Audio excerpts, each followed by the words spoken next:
felt to me like I had a sense of belonging because here was exactly things that I was good at doing and I enjoyed doing. There were a few days that I went to work in anticipation of having a bad day. Not to say that there aren't some very bad days. There were like nightmarish days, but obviously they were something I could tolerate in light of the good days.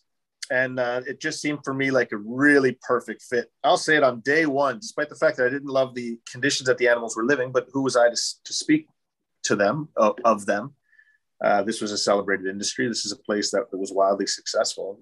I'm assuming the professionals know what the hell they're doing. I'm just there to scrub buckets at least, right? I'm day one. What do I know what I'm doing? But I do recall in that moment as I'm feeding Candu, a 12,000 to 15,000 pound bull orca, and I'm putting fish into his mouth. And I remember just being like, and one of the senior trainers says, "Do you want to touch him?" And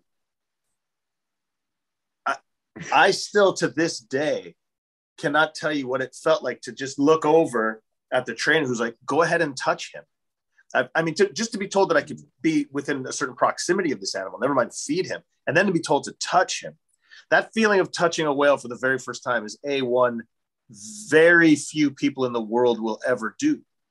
Number two, in the context, it's strange now, but in retrospect, this was powerful, man. This was really powerful. This is where I was like, I'm not going anywhere. This is it now. This is it. Yeah.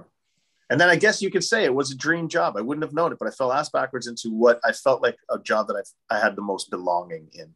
And I felt most comfortable as myself, oddly, in. I was really able to, it's a strange place to work. Marineland is exceptionally strange, but the industry itself is a strange place to work. You've got really young, dynamic people, and it's fun. And and again, I don't want to stress the fun part, but when you're young, it's a great place. I mean, shit, you're half a rock star. You go to the bars later, everyone's got the drinks for you covered.